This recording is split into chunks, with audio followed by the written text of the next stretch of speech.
அஸ்ஸலாமு அலைக்கும் வரஹ்மத்துல்லாஹி வபரகாத்துஹு. அன்பான அனைத்து உறவுகளுக்கும் இனிய மாலை வணக்கம். 14/3/8/2026.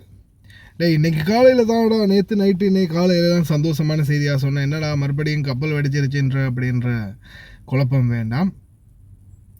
கப்பல் வெடித்தது உண்மை, ஆனால் ஈரான் தாக்கியோ அல்லது அமெரிக்கா தாக்கியோ இல்லை. அந்த சி மைன் இருக்கு இல்லையா, நிலக்கண்ணி வெடி மாதிரி நீர்க்கண்ணி வெடி, அதில் தெரியாமல் பட்டுடுச்சு. ஐஆர்ஜிசி வந்து நாங்கள் எங்களோட ரூட்டை வந்து கிளியராக நாங்கள் மென்ஷன் பண்ணுறோம், அந்த ரூட் வழியாக போங்க வாங்க, இப்போ நாங்கள் அந்த மைன்ஸ் எல்லாம் கிளியர் பண்ணி தரும் வரைக்கும் அப்படின்னு இன்ஸ்ட்ரக்ஷன் கொடுக்குறாங்க அனைத்து கப்பல்களுக்கும். ஆனால் தாக்குதல் நடக்குது கப்பல் மீது. அது எங்கன்னு பார்த்தீங்கன்னா பாப் அல் மந்தப், அது என்னது சொல்கிறது, செங்கடலில் ஹூத்தி சவுதிக்கு இடையான பிரச்சனை வந்து இன்னும் முருகல் நிலையிலே தான் போயிட்டுருக்குது. அவங்க ரெண்டு பேருக்கும் இடையில் இன்னொரு சமாதானமான ஒரு ஒப்பந்தமோ அல்லது ஒரு அமைதியான பேச்சுவார்த்தையோ ஸ்டில் நாட் அட், இன்னும் சரியான ஒரு தீர்மானத்துக்கு வரல. சவுதி அரசாங்கத்தை ஏமன் அரசாங்கத்தை வச்சு வந்து பார்த்திங்கன்னா ஊத்திகளை முடிக்கலாம் அப்படின்னு நினச்சாங்க. ஆனால் அது நாட்டுக்குள்ளே மிகப்பெரிய ஒரு கலவரத்தை ஏற்படுத்தும் அப்படின்ற ஒரு நிலைமை இருக்கிறதால ஏமன் கவர்மெண்ட் வந்து அதை பின்வாங்கிட்டாங்க.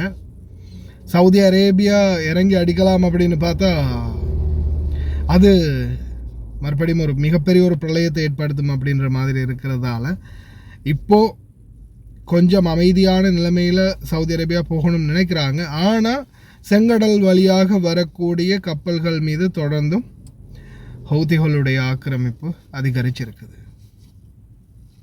இந்த நிலைமை இப்படியே தொடர்ந்தால் சவுதி அரேபியா ஏமன் இந்த ரெண்டு நாடுகளுக்கும் இடையேயான போர் மறுபடியும் ஆரம்பிக்க வாய்ப்பு இருக்குது அப்படின்னு தெரிவிக்கிறாங்க. அதே மாதிரி பார்த்திங்கன்னா தற்போதைய சூழலில் பேச்சுவார்த்தைகள் ஒரு அளவுக்கு நல்லபடியாக போயிட்டுருக்குது.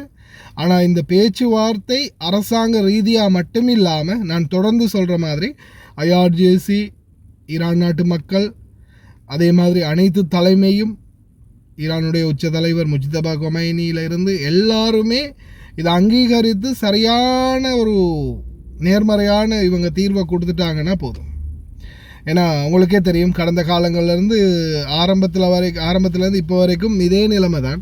ஃபர்ஸ்ட்டுக்கு சொல்லுவாங்க கவர்மெண்ட் வந்து ஓகே எல்லாம் பேசியாச்சு, எல்லாம் திறந்தாச்சு அப்படின்னு. அதுக்கு பிறகு பார்த்தா ஐஆர்ஜிசிக்காரங்க சொல்லுவாங்க நாங்கள் இன்னும் அதுக்கு அனுமதி கொடுக்கல, கவர்மெண்ட் கொடுத்தா அது கவர்மெண்ட்டோட பார்த்துக்கோங்க, நாங்கள் இன்னும் அனுமதி கொடுக்கல அப்படின்னு சொல்லுவாங்க. இந்த பிரச்சனை தொடர்ந்துக்கிட்டே இருந்துச்சு. இப்போதைக்கு பார்த்திங்கன்னா ஃப்ரோசன் ஃபண்ட் எல்லாத்தையுமே, ஃப்ரீஸ் பண்ணியிருக்கிற ஃபண்ட் எல்லாத்தையுமே ரிலீஸ் பண்ணுற மாதிரியான ஒரு பேச்சுவார்த்தை போகுது. அதே மாதிரி நிதி அமைச்சகம் அமெரிக்கா என்ன சொல்கிறாங்கன்னா, நாங்கள் பிளாக் பண்ணி வச்சுருக்கிற ஃபண்டெல்லாம் ஈரானியர்களுக்கே சென்றடைகிறதுக்குரிய ஏற்பாடு நாங்கள் பண்ணுவோம். த Iranian Frozen Fund also going to Iranian people அப்படின்ற மாதிரி மென்ஷன் பண்ணியிருக்கிறாங்க. நல்லபடியான முறையில் நிலைமை சரியாக வந்துச்சுன்னா சந்தோஷம். இந்த நிலைமை அப்படியே நீடிக்கணும் அப்படின்னு பிரார்த்தனை பண்ணுவோம். وليس الولايات المتحدة، ولم يحدد ترامب هوية تلك الأطراف، الأمر الذي فتح باب التكهنات بشأن احتمال اطلاع حلفاء واشنطن الإقليميين أو قوى محلية مناهضة لإيران بأي دور ميداني، في حين تؤكد الإدارة الأمريكية أن استراتيجيتها تقوم على ممارسة أقصى درجات الضغط العسكري والسياسي دون الانخراط المباشر في حرب برية واسعة. ويعكس هذا الطرح اتجاها أمريكيا لإبقاء خيارات التصعيد مفتوحة مع تجنب تحمل كلفة تدخل بري مباشر، وهو ما يزيد من ضبابية المشهد. هذا التحول الاستراتيجي يضع القدرات الدفاعية الإيرانية وشبكة أذرعها الإقليمية في مواجهة أعنف الضغوط الأمريكية، مع إحكام الضوء الحصار وتصاعد الهجمات المتبادلة. تضيق هوامش المناورة السياسية بانتظار ما تؤول إليه لغة الحديد والنار. وبين كماشة الضغط الأمريكي الرامي إلى إعادة رسم موازين القوى وإصرار طهران على استخدام أوراق ردعها، يترقب الشرق الأوسط اللحظة الحاسمة. فهل تؤدي هذه الضربات إلى شل قدرات إيران، أم أن المنطقة تتجه نحو انفجار إقليمي واسع قد تتجاوز تداعياته حدود الصراع الحالي؟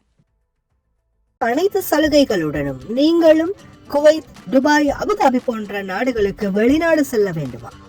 உங்களுக்கான விடுமுறை மற்றும் போனஸ் அனைத்து சலுகைகளுடனும் விதேசி வெளிநாட்டு வேலைவாய்ப்பு மையம். தொடர்புகளுக்கு இப்போதே அலையுங்கள் 0742800800. லயன் எக்ஸ்பிரஸ் கார்கோ நம்பகமான கார்கோ.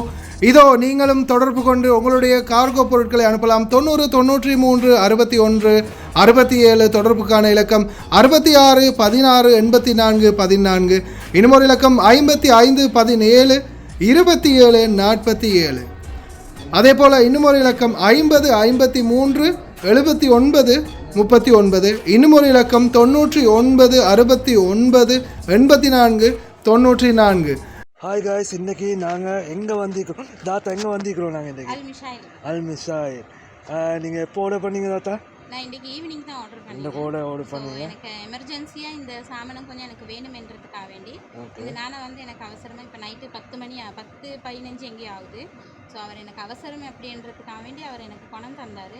ஸோ இவங்களோட சேவையை பற்றி நீங்கள் எதுவும் கவலைப்பட வேண்டிய அவசியம் கிடையாது. அவங்க சொன்ன டைமுக்கு எங்களுக்கு எமர்ஜென்சியாக தேவைன்னு சொன்னால் அந்த டைமுக்கு அவங்க எல்லா சாமானத்தையும் கொண்டு எங்கள்கிட்ட ஒப்படைச்சிடுவாங்க. ஸோ காய்ஸ், நீங்களாக இருந்தாலும் தாராளமாக எந்த ஒரு பயமும் இல்லாமல் இவங்களோட கார்கோவாக இருக்கட்டும், கார்கோவும் இவங்க செய்கிறாங்க. ஸோ ஜெமியாவும் இவங்கள்கிட்ட இருக்குது, காகில் குக் சிட்டி ஒன்றும் இருக்குது. சாமானமும் நீங்கள் ஆர்டர் பண்ணலாம் தைரியமாக, எந்த ஒரு இதுவும் எதிர்பார்க்காம அவங்க சமூக சேவையை செஞ்சு முடிப்பாங்க. தேங்க்யூ ஸோ மச் தாத்தா, தேங்க்யூ. இந்த தாத்தாட ஆர்டர் வந்து இதுதான். நீங்களும் ஒரு 20 கேடிக்கு மேலே ஆர்டர் பண்ணிங்கன்னா நீங்கள் எங்கே இருந்தாலும் பிரச்சனை இல்லை, உங்களோட வீட்டுக்கே வந்து டெலிவரி பண்ணி தருவோம். இன்ஷா அல்லாஹ் இன்னொரு வீடியோவில் சந்திப்போம். தேங்க்யூ, பாய்.